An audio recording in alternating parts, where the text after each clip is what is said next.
Wake that ass up early in the morning. The Breakfast Club. It only took us 10 years to get this individual on the Breakfast Club. And he doesn't do mornings, ladies and gentlemen, but he's here with us this morning. Ladies and gentlemen, Nas. Thank you. Honored to be here. Peace, King. Peace, King. First of all, I got to give you a round of applause on putting out an amazing body of work in King's Disease. Album is dope, man. Very, very, very refreshing. I call it adult contemporary hip hop. You know, when you over 40, you need something to be under the pergola sipping your cognac too. So I appreciate it. Appreciate that, man. What is King's Disease? What is that? What is the King's Disease? It's the thing that comes when you're on top of your game. You know, you can overindulge in things that could be a demise. It comes with not being on point. It comes from gout and you know these terms that were from eating too much rich food, drinking too much wine. But I flipped it into a lot more like being a king. Watch out for hate. Watch out for disease in yourself with being drunk on power and ego. You know. It's multi-layered, man. I see you hooked up with Hit Boy on this one. How did you and Hit Boy get up? Me and Hit, we met years ago. I was trying to work with him a long time ago. I just admired his work. So I just came by to see him to get a beat. I just felt like working. I came by and got a beat, and I didn't leave. We got into a zone, and then next thing you know, we working on an album. And you got a firm reunion on the album. So who's that? Was that you that said, yo, we got to do this? Did somebody come to you and say, let's put out a song? Hit Boy. It was Hit. He said, yo, we need to get AZ on the track. And I was just like, wow. Like, I knew he was really invested in, I knew he really was serious about what we was working on when he mentioned A. And I knew AZ was working on his new stuff too, so it was perfect timing. And then G Code was like, why don't you call Mega and Foxy Brown? And light bulbs was going off, and it was just like, let's get at it. So they was with it, and happy. So who is in the firm? Is it because I was like, where's Nature? Where's Nature? Why didn't Nature make the record? Is Mega Fox? Is it Nature? Is it like? Who's the firm? AZ? Yeah, it started with me, AZ, called Mega and Foxy Brown. And that's the one we did affirmative action on my album. And yep. After that, it was like a split had happened, and me and Mega fell out crazy. And it never panned out the way it was supposed to with that four. And, you know, we went on and did the album. Nature's on the album, and Nori's on the album. Mm-hmm. And you know, we wanted to get back to me and Mega. Once we talked, it was just like, let's bring that formula back for this record. Mm-hmm. It's a great time. I was just checking on him, see how he was doing in this, because we didn't know what tomorrow was going to bring. And you know what I'm saying? It's just like, this is a great time just to catch up anyway. So we just caught up and continue from affirmative action, you know, full circle. Right. And Dr. Dre even pops up on it too. Yeah, that's the secret sauce in the song right there. Mm-hmm. Dr. Dre, he came at the end and really made it full circle. Mm-hmm. Yeah, shout out to Dre. AZ really doesn't ride on elevators, huh? Was that always a thing even back then? Like he won't get in the elevator? What? How you know that? He takes elevators, but I mean, where you going? Not packed elevators. No, listen, because I had a birthday party. It was at the bowling alley, and he came, but he wouldn't come upstairs because he doesn't ride elevators. And I think he said he got stuck in the elevator as a kid. I don't know. I didn't know that. I didn't know he still don't ride elevators. He's still elevating though. He's still elevating. Yeah, I need you to partner with AZ and put an AZ album out, because AZ sound like fresh, like wow. Mm-hmm. Fresh water. They all do. Like water. Mm-hmm. Like water. We've been talking about that off and on for a long time. And you did some collaborations with artists you've never worked with before. So I thought that was pretty fresh with this too. It's a nice balance. Like we get the nostalgia with the firm, but then we see you with Anderson .Paak. You know, we see you with other artists that you haven't worked with previously. So how do you decide what collaborations you want to do? Well, with working with Hit, it was like, I like, he really was in the front seat, the driver's seat. We both were driving, but he's like, you know, he has his ideas and directions and stuff. So, you know, with Big Sean too, it was like he knew, it was like we felt what needed to happen, who we needed to work with, and we just wanted to work with the perfect people for each song. Mm-hmm. What do you think, before we get back to King's Disease, because King's Disease is so phenomenal, what do you think went wrong with the Kanye West album? I don't know what went wrong. I would say I did want to work more with him.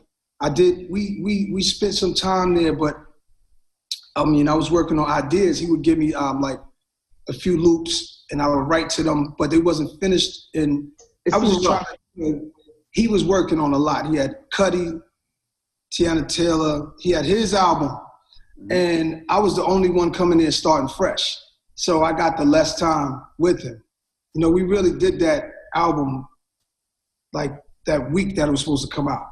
It seemed a little rushed. Like even with Cop Shot the Kid, like that idea is insane. Slick Rick sample, but it just seemed like the way the loops was on top of each other was hard to hear. It just seemed like it was rushed, and I'm like, Yeah, I kind of felt that too. Yeah, it just went crazy. It just went crazy. Once we announced we was doing the album, it just went crazy after that. You know, I definitely wanted to work with him a lot more than we did. Mm-hmm. Do you regret that album? No. I like Cop Shot the Kid. I like Adam and Eve. I like the music in Simple Things of Life. I like you know, it's a short album. We just didn't get enough time to really, I wish we worked on it more, but certain things happen for reasons, you know. Mm-hmm. When you first came in I was gonna say in the league, but when you first came on the scene and you signed your first deal, back then everybody was raping artists, getting artists, you signing artists, not getting your necessary publishing. How was your first deal as a young artist, as a teen? I thought it was amazing. Because back then we thought only R&B artists were getting like real deals, like big budgets, because they could go far. Their records could go a lot further than hip hop records at the time. So I got like a $250,000 budget overall. You know, like for my pocket, I think was 30,000, something like that. But you know, back then, that was everything. I was good. It was decent. It was decent, you know, but it was a learning process. And I knew it was going to be signing the contract. You know, what levers do you have? They betting on you. You know what I'm saying? They putting up everything. And I was just wanting the opportunity. I was just happy. All I needed was the opportunity, and I'll take it from there. When you were coming up, you know, the songs were like 4 to 7 minutes. Now, I noticed on King's Disease, a lot of the songs are shorter to fit, you know, more the format of 3 minutes or less nowadays. How do you think that impacted the creative process of the music? That wasn't the focus. I was hoping that the songs wasn't long. And I really thought the songs were longer than they was while I was recording them.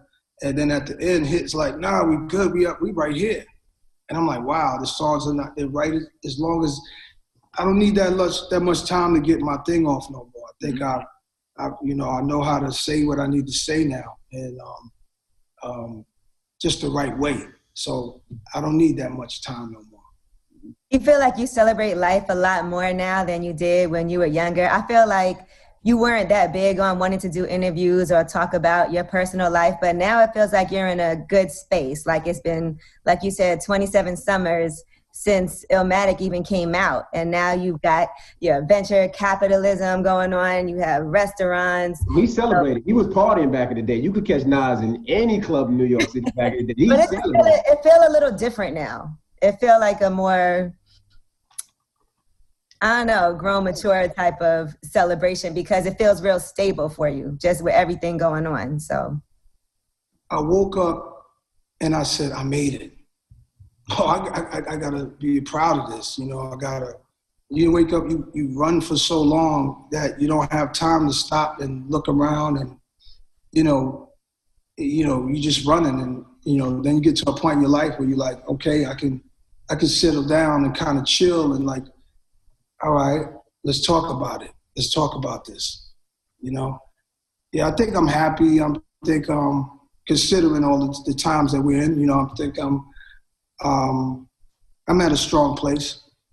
mm-hmm. I mean, you could tell even on the definition, you talking about gout and getting your uric acid levels up high and drinking lemongrass and cherries, alkaline water. Mm-hmm. Are you giving people the blueprint how to live? I mean, at this point, got to. It's all about balance, moderation, taking into the right things into your body. That's important. That's important to me. And speaking of that song, shout out to Brucey B. Yes. Hip hop legend.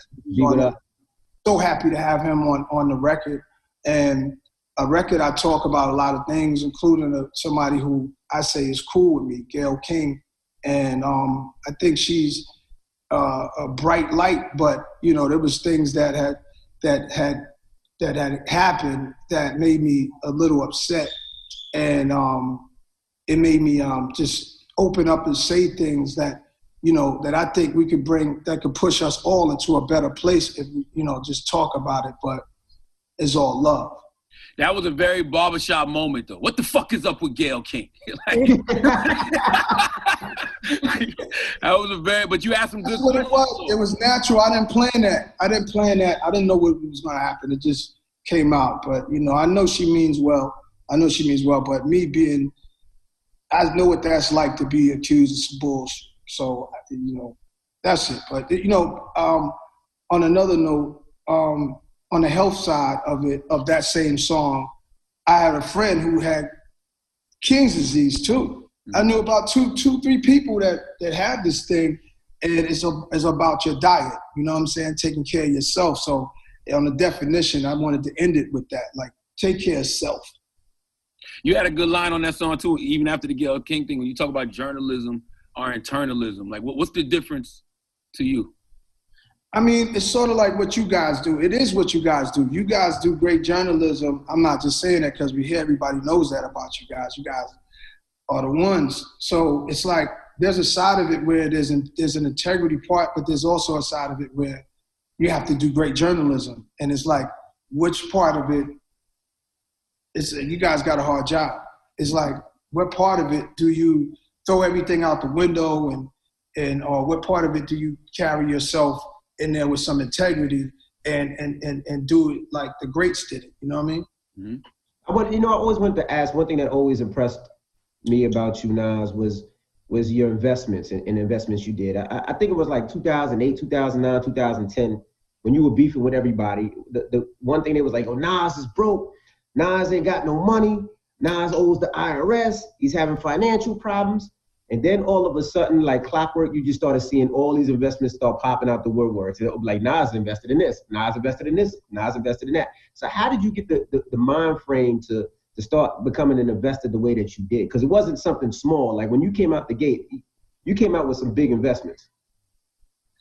Well, first, I don't really trip off what people are saying, whether they're saying I'm up, I'm down. I really wish nobody would talk about either one. It don't like, I really got into what I got into because it was just how much I was maturing into. I always wanted to be a businessman. I think as a kid, I had, I would say I put my room, I had folders, I had a typewriter, I was working on different operations as a little kid. I was doing a comic business, man. I was doing board game business. I was writing screenplays. I was a kid with this, you know what I'm saying? So I did always see myself as an empire, running an empire when I was like 8, 9 years old. Like, and I think there's a lot of kids out there like that. So I knew at one point I would get back into, get into that. But at the time, man, I was having a good time, blowing money, burning money to the ground, enjoying life, sharing the love. I was having a good time. I just matured, man. What was your first investment? Do you remember your first big investment? Genius. Dropbox. I don't want to talk about that. We know about all of those. We know about Genius. We know about Dropbox. We know about Lyft. We know about Coinbase. Like, we know. Coinbase was a big one, you know. That was one of the ones I was really proud of. Yeah. So I was going to ask you, why do you think you're left out of those conversations, you know, despite your business moves and major investments, but it's clearly because you don't choose to be in them.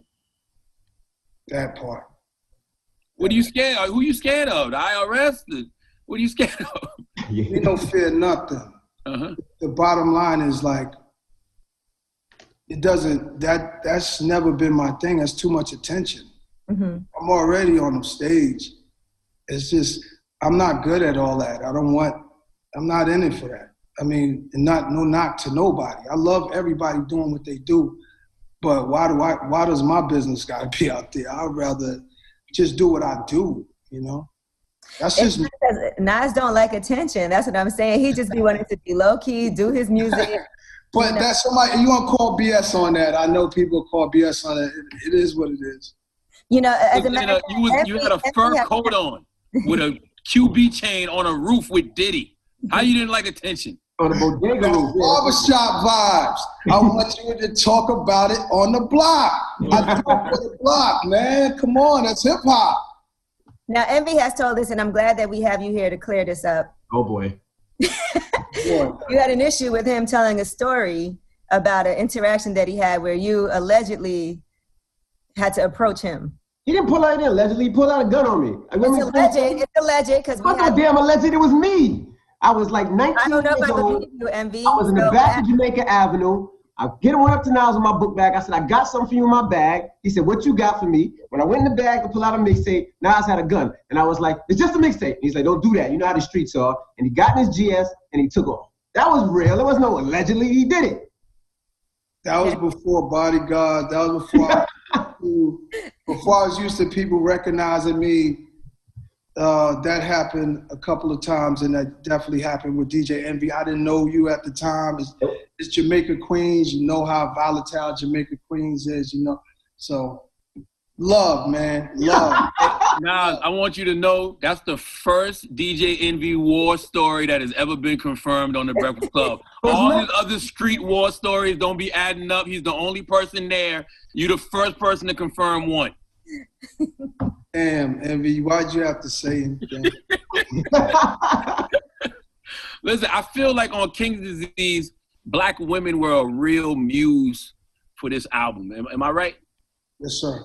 Yes, sir. They are the backbone. They are everything. And I noticed, like, when I put out Lost Tapes the other time, I was thinking about it. I'm like, I'm a rappity rap kind of guy. I like to rap. And in that case, that's like, there's no songs about the women in my life. So I had to change that to open that up. I needed that conversation. I needed to be more transparent with women and dating and life and, you know, yeah. It was so on point. Like when I heard Tell the War Is Won, I'm like, yo, did he write this yesterday? Because literally all Friday it was protect black women, protect black women, protect black women. So I'm like, wow. How have black women shown up for you in your life? Excuse me? I said, how have black women shown up for you in your life? When you say that, the black-owned black women is the backbone. It starts with my mom's, you know? She was a great example, and I didn't listen to her. She would try to warn me about, like the song says, take your time, young man. And I ain't listen. I was just running around, but, in hindsight, retrospect, her words are, they with me now, So it started with her. She's the example. And then even more now than it used to be. And, it's all love. It's all love. What does winning the war look like to you? When you say it's not over till the war is won, what does winning the war look like to you? That means all people of all ethnicities wising up, getting over yourselves, get out of ignorance, educated on all of our differences so we could coexist in this world, in this country. The war, good versus evil, that we're in right now. What's the old Nas? Like I see on the album, you say. Looking at him. What's the old? Like, what is the old Nas? Like people say, oh, you want the old Nas? Listen to an old mixtape. Like what are people saying they want the old Nas? Like what is the old Nas? It leaned a little bit more to what the younger guys would talk about, even to today. Street stuff. You know, street stuff is always going to be number one. That's going to be me, but the like going over the top, you know, the stuff we like, the hardest stuff, the hardest stuff. You might not hear that from me the way it was because I'm different, but you always got those clue tapes and all of that. You wouldn't snuff Jesus at the age you at now. No. Now, look, you have songs like Replace Me, and we don't ever hear you too much in interviews talking about relationships. So I got to ask you, have you ever had your heart broken? Yeah, 16 years old. This girl named Tia. Tia, I'm sorry, put your name out there wherever you are. But I also mentioned her on Car 85. But then after that, it was all of them, man. all of them, man. My baby mamas, all of them. You know what I mean? It's life. You go through it. Mm-hmm. How many young girls jumped in your DM when they heard you say you're a sugar daddy? On replacement. I mean, you said you put it out there. Now you say you're a sugar daddy. You know what? I could speak like that because I'm really not. But let's clear that up. Because it's past tense. It's past. You know, I've been there. I'm a lot slow. I slowed down a lot. Mm-hmm. I slowed down. You know, I was dating the same girls, the young rapper dudes who was messing with. Future and Drake. Yeah, that's just rhyming. That's just bars. I just threw their name out there. Always rhyming somebody's name and it gets you into trouble because then people be like, "Who is he talking about?" Like, you know, you said Doja Cat's name, but that was just because you said it rhymed with the song. When I talked to a girl one time, she told me about this dude, and I didn't know who he was, but he's some new rapper that, you know, was really crazy about her. But she seemed so mature, and she's dealing with this young rapper, and it was like, I was just like, I'm running to the same women that the young dudes, you know what I'm saying? This is crazy. You also say, not anymore. I'm about to ask, did Roxanne Shante really threaten you? At the end of the movie, you know, she comes up to you and you were the rapper. Did she really threaten you and say, get your stuff together, I'm gonna punch you in your face? Was that true? No, she said, next time I see you, if you don't have your shit together, can I curse? Yeah. She said, if you don't have your shit together, I'm fucking you up. So I was hiding from her. Because she, you know, she was tough. You know, she was tough. And she was serious.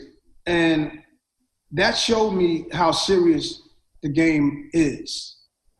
That showed me how serious you gotta be about this. And she was a girl. And back in those days, she was speaking to TFO in a way that in a society we lived in, we wasn't used to women talking to somebody like that. Like I would hear the older guys saying, you know, upset about some of her lyrics in the song because I'm learning from this world I'm in. I'm like, oh, they're not used to women, you know, bucking back. Roxanne's revenge. I'm like, so in her own right, Roxanne Shante is like a freedom fighter through hip hop. You know what I'm saying? So I acknowledge that, and I always looked up to her. You know, on Replace Me Too, you say only thing worse than being alone is wishing you were. Can you unpack that a little bit? Yeah, if you're with the wrong person and you realize your life should be going in a different direction, you know, you're wondering what it would be like if you was free and to do what you know, that's like a prison. That's prison. So you'd rather be alone.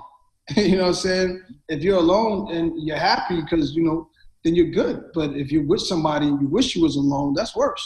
Yeah, I always say that there's nothing worse than when you got to lay next to somebody and feel lonelier than you would feel if you didn't have anybody there. Sometimes people just be in relationships just for the sake of not being alone. And there's nothing worse than that feeling. Don't do it, Yee. I will not. Out of that. Now, you also had said you had another secret project that's supposed to be happening. Is that still happening? Yes. Give us a little. Is it music? What is it? It's music. What I was talking about was music. Okay. How have you felt, Nas, about the criticism that, you know, your production has always been lackluster? That's what people always say about Nas. He don't have the beats. I don't know. I think that people I know I choose to rap on things that I like. You know, I'm like the rap type of guy, so I just like to rap on beats that allow me to open up. But I think you know, things just snowball. Mm-hmm. And it's just one of the things people talk about, but I don't get it. I work with some of the greatest producers. I work with some of the new producers. I always did. I don't make no sense to me. I never understood that either. With Illmatic, and then, you know, it was written I never understood where the lack of Nas rap over whack beats. Like what Halftime's whack? Like New York State of Mind is a whack beat. People don't. Yes, sir. I appreciate that. Certain people will see me and they don't like that I'm doing good. They don't like that I'm able to have, by the grace of the Most High, to sustain and do what I do. It makes me, they think that it should be harder for me, like it ain't hard enough. They think that I have it good. A lot of people think so many ways about me. I hear things all the time and it bothers them. If you bothered by me, man, like that's on you. But I wish you the best. You know, Rayquan, we had Rayquan up here, I think a couple of weeks ago, and he was talking about your relationship and how y'all got so tight. What did you see in Rayquan that was like, yo, I really want to fuck with son?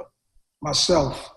I saw me. And I think likewise with him. I think we saw each other and we just bonded from the first day. First day I met him was a summer jam. They kicked in the door. You know, we were in that big area. Mm-hmm. They comes in and just popping champagne bottles. Mm-hmm. I'm like, that's right. I'm like, that's how I'm supposed to meet Rayquan. Right. He walked in there on that and popping bottles. Soon as it was a celebration just to be in that arena, coming from where we coming from. And we had this radio station's first summer jam or whatever. So it was just like a beautiful thing because he was the way I imagined him to be. Right. Do you remember your Purple Tape session? I kind of do because there was a few sessions I was at.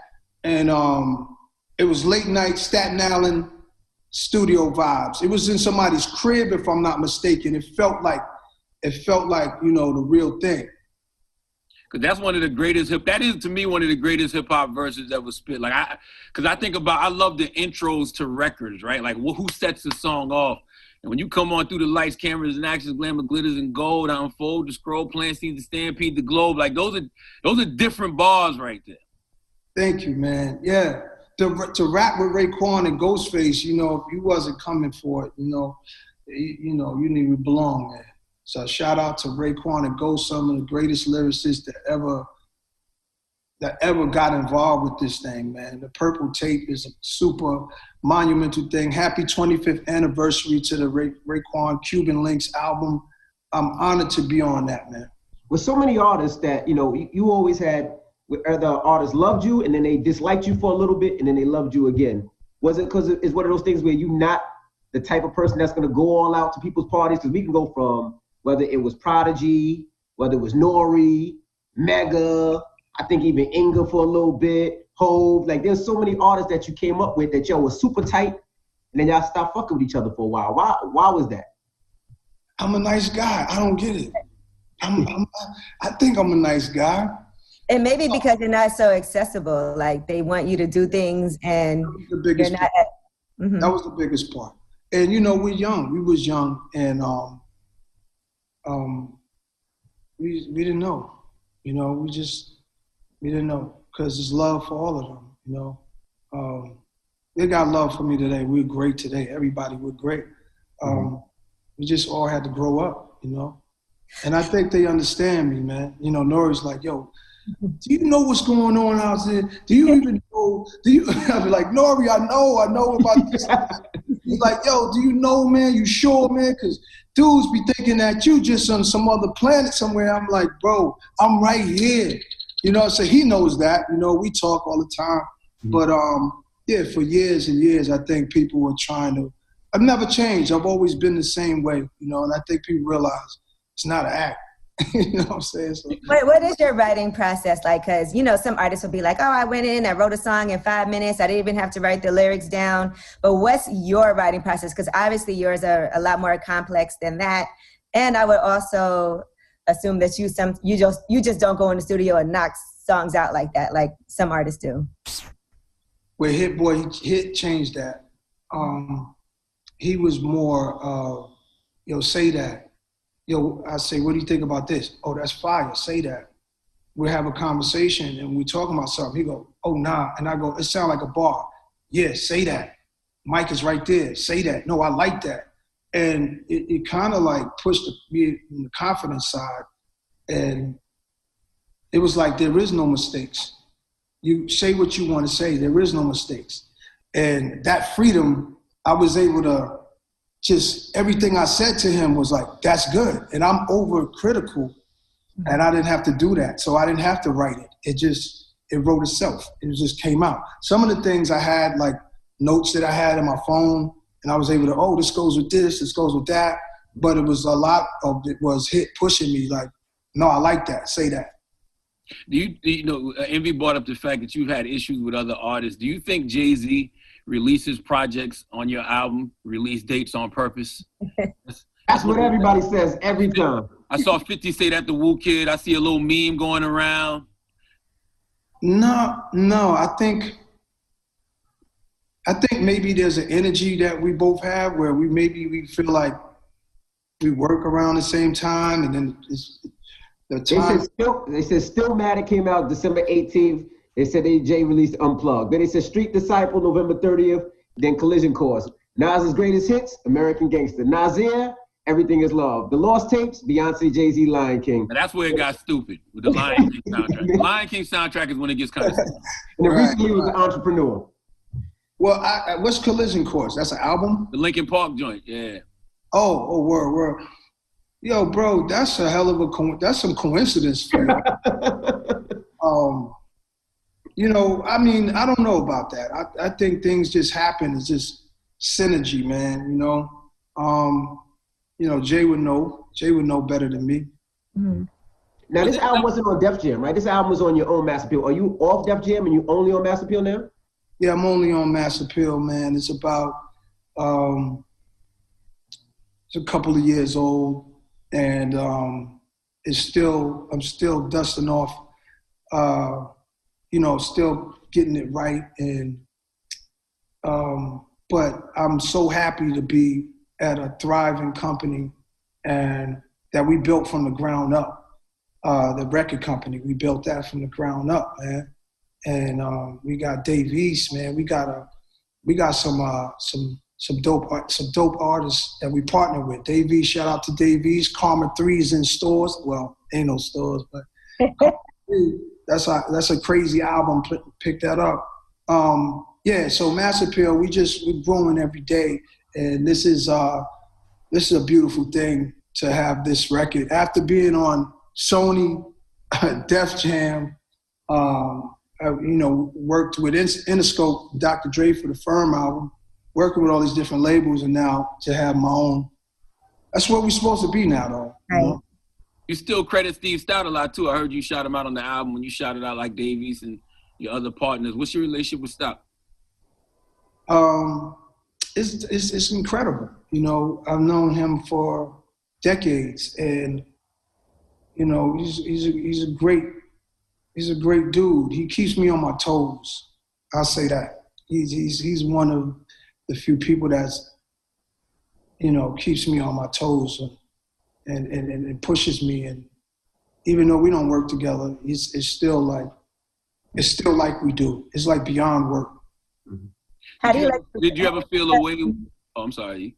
How do you like the restaurant business with the sweet chicks that you've been opening? How much fun is that for you? Is that something you always envisioned yourself doing? Yes, I love food, and I mean, the world's in tough times right now, but overall, there's now Little Sweet Chick too. So I love it. It's about 7 of them in the world. There's one in Met Stadium. There's one in London. There's supposed to be another one before COVID hit. There's one in my neighborhood in Queens where I grew up. There's like 2 in Brooklyn. There's one in Manhattan. It's expanding, you know. It's a beautiful thing. Shout out to John Seymour who created the whole brand. He's a genius. Yeah. I was gonna ask you, you know, when you and Hov had y'all thing back in the day, how did that put a strain on your relationship with Stout when Stout started working with Hov? It was an odd time for everybody. You know, I didn't mind that much because I wasn't hanging out with Stout that much at the time. So when it happened, I backed up from Stout just to, whoa, you know what I'm saying, what's going on here? But we still had our talks. We still had our conversations, and I still liked that he was getting out there and expanding his whole vision. And, you know, working with Jay, you know, they together did great things together. And it made me proud of him that he can work with all these different artists. He started doing the advertisement thing, and I'm learning from that. I'm like, yo, you know, you guys are crushing it out there, and I'm gonna crush it my way. Mm-hmm. You know, on the album, you I don't remember the song. I listened to the album so many times where there's a line where you talk about Michael Jordan and LeBron James and how they both give back, and one does it quietly. Now, when I first heard it, I was like, that's kind of like you. You do a lot of stuff necessarily very quiet, but not, like a lot of people don't necessarily see you doing it. Was that line for? Yes, sir. That's The Cure, right? No, that's 10 points. 10 points. 10 points. Mm-hmm. Yeah, yes, sir. It's a lot of people do, you know, their thing, and they just don't want it out there like that. So I'm a big Michael Jordan fan, big LeBron James fan. I respect those guys. So. Mm-hmm. Have you ever gotten to a point, Nas, when you thought your legacy was in jeopardy?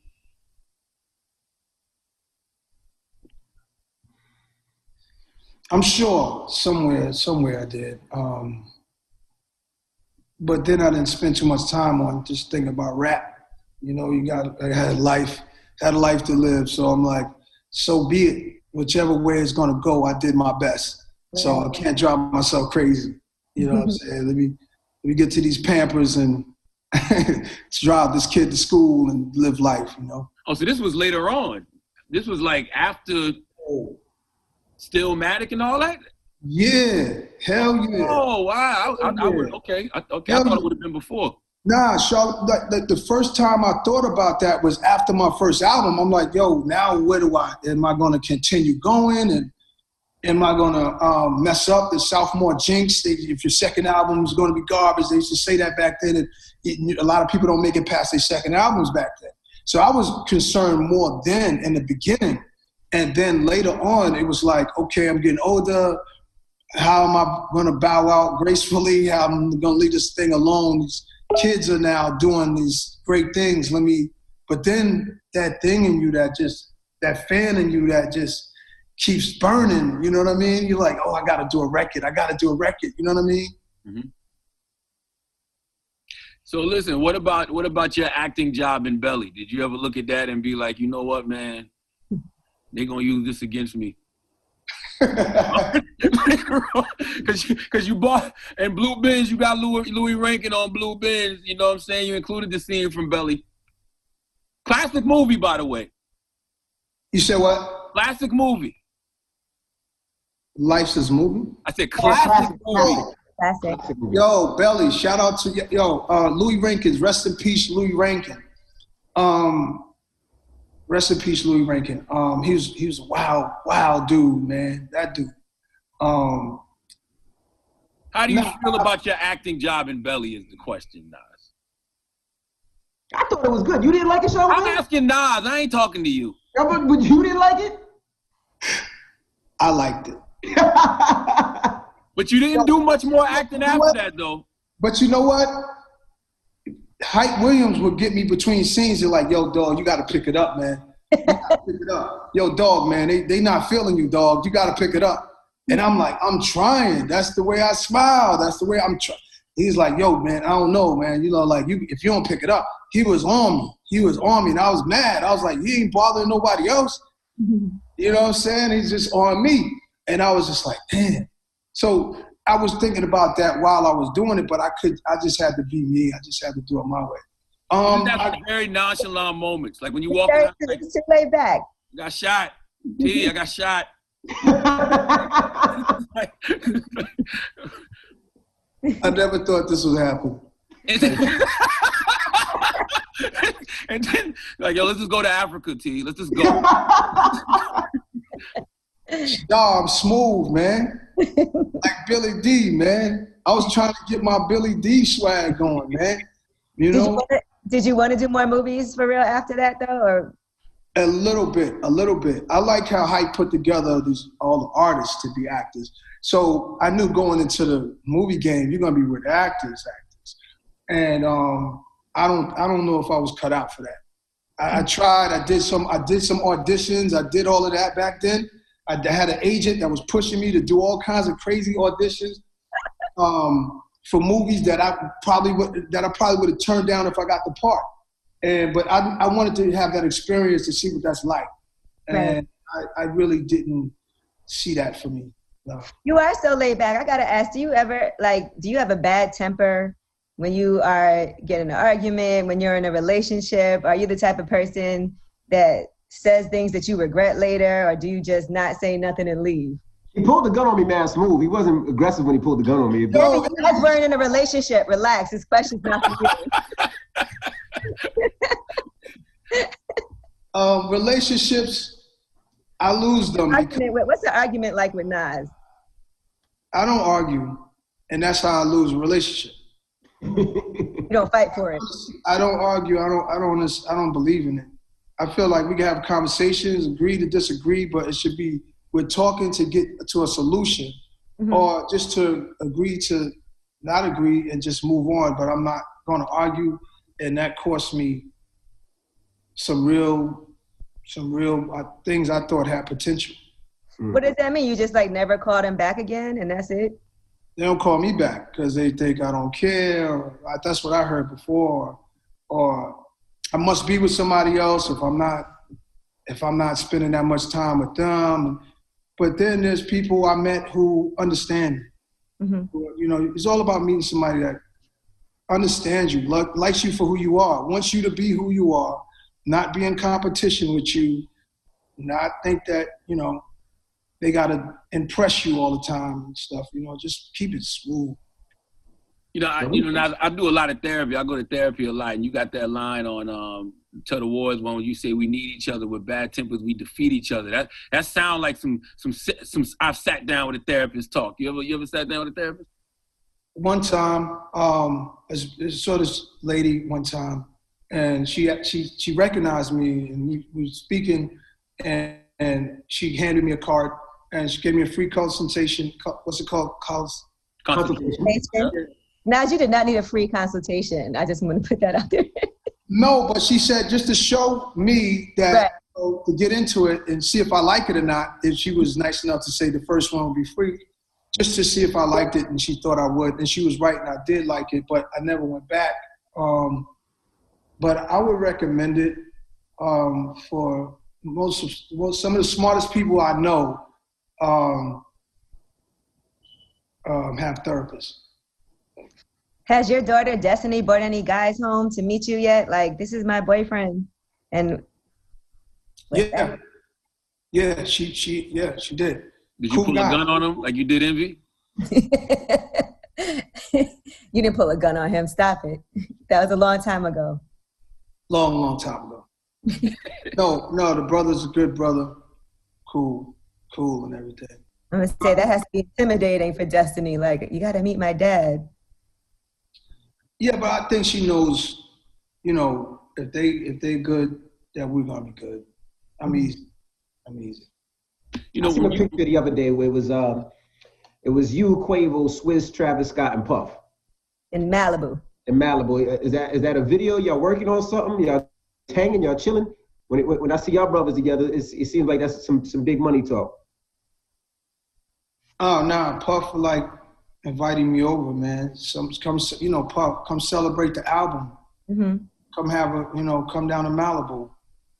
Did he have a mask on? No. There was no mask on. This was a great meeting of cool people. I was really happy to be around Travis, Quavo, Puff, Swiss Beats. Just great energy. Busta Rhymes pulled up later. Mm-hmm. It was just a great time. It felt like it was a tasting. It was a weed tasting. We had a smooth weed tasting. We had the menus.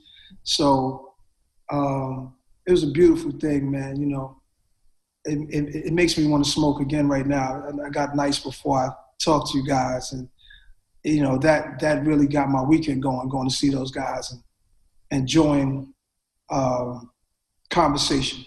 Right. Didn't Puff try to sign you back in the day? Like back right early? Yeah, Puff, he tried to, I already had the deal, so he wanted to manage me. And so I brought him to meet Tommy Mottola for the first time. And we talked about it, but Puff was a scary dude to the industry people at the time, you know. Really? He was a little wild for them. And it was perfect for me. But for them, they didn't want to work with him, so I had to choose a different manager. You know, it was like that. You know, a lot of people were scared of that man. You know, I was with him when he went to try to shop his deal for Bad Boy with Andre Harrell, rest in peace, and he was ahead of his time. That's all it was. Did Swift try to ask you about doing a versus battle? You know he did.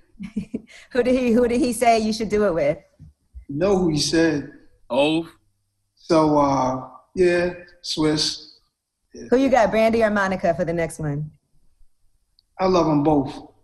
That's gonna be the biggest battle of the year, the biggest verses of the year, because it's a celebration of life. Two incredible artists. You know, they got The Boy Is Mine, and I did The Life Is Mine, Prodigy, rest in peace, and Havoc. That's gonna be big. I got them both. Speaking of big, because you said the word big, weren't you and Big supposed to do a record together, but something happened, like the verses didn't get recorded? I got too high. I was in the studio, and Big was rolling up some of that chocolate for Brooklyn, and he didn't warn me. You know, it was just, I was zonked out, yo. There's pictures of that session out there. I think, yeah, we were supposed to do a couple of songs, but I was going to remix some stuff for Ready to Die. You know what records they were? One of them, the idea was Give Me the Loop. Wow. Mm. And you got too high to get on Give Me the Loop. Why not come back the next day, Nas? Still high. Still high. I'm not messing with Big and man, that smoke. We were smokers, man. Still are, still am. And I don't know, things happen. I lived far out in Long Island at the time. You know what I'm saying? It was coming to the city was like a mission. And it was hard to get me to move, man. I was just good where I was at. Have you ever given up smoking for any period of time? For a year. For a year in like 99. And how was that? What was the change? It was boring. It was good at first. It was good. It was good to clear up everything, and but then it got kind of boring. What are those moments like, man, when you reflect on the stories like you told in Car 85, and you just recognize how far you've come? What about it? What are those moments like? Like when you just reflect on those stories and you just sit back, like, and you recognize how far you've come. Yo, could I tell you, I didn't think nobody was going to get Car 85 understand me, but people that didn't even grow up in New York or didn't even grow up in Queens understand the story. So before it came out, I was like, oh man, I messed up. Why did I put this song here? Oh, I didn't have to do this. And the response I got from it, I was like, oh, thank God. It just takes me back to a great place, you know. I got chapters, you know. I love what I've been doing the last year, the year before, but the 80s is my favorite probably decade, but the 90s was crazy for me. So I can go through either decade and tell stories that make me feel great, and that's what I did. Just one little story here and there. Well, congrats, because the album King's Disease has been very well received. People love it. I think it's a great album. I think it's a great balance of what we call the old Nas, but Nas today too. And I think that's important to have that balance. Thank you, man. We work hard. Hit Boy, you're a genius. Nothing but love. I've been like living in this beautiful world of it's all right for right now. Life is all right now for a second. You know, just for me, I needed that moment to like escape from what we're dealing with out here and give people a sense of happiness, enjoyment, and some perspective. And that it means everything. We don't want to wait another 10 years for you to come back on the Breakfast Club. Oh, he already got another surprise about to drop anyway soon, right? What is the surprise? Because is it a Nas album executive produced by Rick Ross? Is it a JayZ Nas King of New York album? What is it? You gotta wait 10 years to find out. Not 10 years. Not 10 years. So I'll go back to this show. All right. I did want to ask you about the unauthorized biography of Rakim, because I heard Rakim wasn't happy about that. We had him on Breakfast Club. He said he wasn't too happy about that record. Yeah. I probably wouldn't be either. Rakim's like the hardest rapper in the world. Man, somebody make a song about you is weird. You know? That's what I told Knife Wonder. He made God's Stepson, and I was so honored. But I was like, he had his face, it was like him on the cover like me, and I was like, this is weird. But it's art, appreciating art, and I love Knife Wonder, and I love Rakim, obviously. And yeah, I talked to Rakim last year, but we talked after that. He thought that I mentioned his kids on the song or something like that, and which I didn't. I didn't mention the kids. Song was all love. But, we cool. But I talked to him last year, and he was telling me about Make Him Clap to This, how he made that song. He's in my projects in Queensbridge, and Marley Marl's putting the beat together, and I'm kind of paraphrasing the story. And then he goes outside, and Marley's like, yo, you okay? Make sure. He said, I'm just go out, get some air, go to the store. He said he went outside. He said he had his thing. He was ready. He was easy. And he said he saw everything going on. And he's already him. He's already got the vibe happening, but he just watched. He had his beer or whatever he had. Back up into the apartment in Queensbridge. And I came in the door. I said it before. I never lit the mic. So, those records were made in the projects. So you can hear it. The magic of the record is incredible, but it comes from the projects. My neighborhood, which made me, so proud.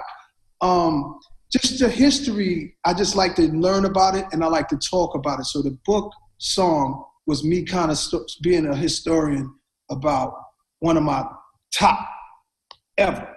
Word. Is it crazy? Everybody says Nas is the evolution of Rakim. That's honored. I'm honored for them to say me and his name even close to each other. You know what I'm saying? Have you seen what they're doing to Queens? I was out in Queensbridge a week ago, and the whole Queensbridge, it looks nothing like mixtape days. It's like gentrified. I'm surprised they're not going to knock it down and try to build condos there because it's right on the water. But like the whole Queensbridge has changed. Have you seen it or no? Oh, hell yeah. Hell yeah. I'm out there sometimes at this dope restaurant lounge called Zoe's. all the time, ran by my man Jeff. And it's a beautiful neighborhood. It's changing, things are changing, you know.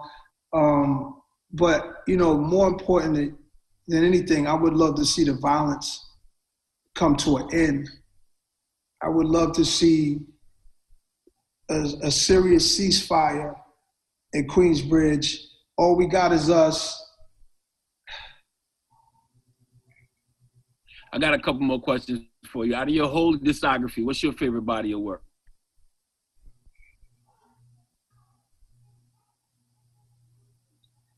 This one. You get a little emotional. Jesus, I know it's sad. I get that way sometimes. It's sad to see brothers shooting each other, especially in the hood that you grew up. You ever thought about going back and trying to do that ceasefire there? Maybe you and Have go there because y'all both from the bridge and try that? Yes. You can make that happen. You got the power. You got the power to make that happen. They listen to you. They definitely. Yeah, for sure. We'll see what we can do. Much love to the whole neighborhood. Queensbridge, Ravenswood, Astoria, everybody. Love. All right. Nas, we appreciate you, man. Appreciate you, brother. We do. Yeah, I think, you know, you one of these artists, like one of these few walking memorials that we got around here. Like one of them, like a statue come to life. Statue. Like, that's what I'm saying. I'm just saying. But for real, like you, Snoop, Hov, Dr. Dre, Diddy, that's very rare air. You know what I mean? I'm happy to be in that class with my great classmates. Word. And one thing that you've always done well, man, like, you know, even on the new album, you talk about, I had to Google it, or I plan to Google it. You say the stupidest part of Africa invented algebra. And you've always put those gems in your songs. So what's the value of putting the medicine in the candy? That's my final question. I mean, it's our duty. You know, we've been misplaced, miseducated. It's only right that each one teach one. We're supposed to do what we're supposed to do and show love. And it's very important we do that. It's very important. Like my brother Jungle has his own label, Street Dreams Records. That's building. That's growing. That's what this is all about. We gotta grow. We gotta build each other up with the truth and know who we really are. You know what I'm saying? Word. Well, thank you again, brother. And we don't want to wait another 10 years to see you. We want to see you more often on this Breakfast Club, Nas. Nah, man, it's love. I'm coming back. It's the Breakfast Club. Come on, salute, brother.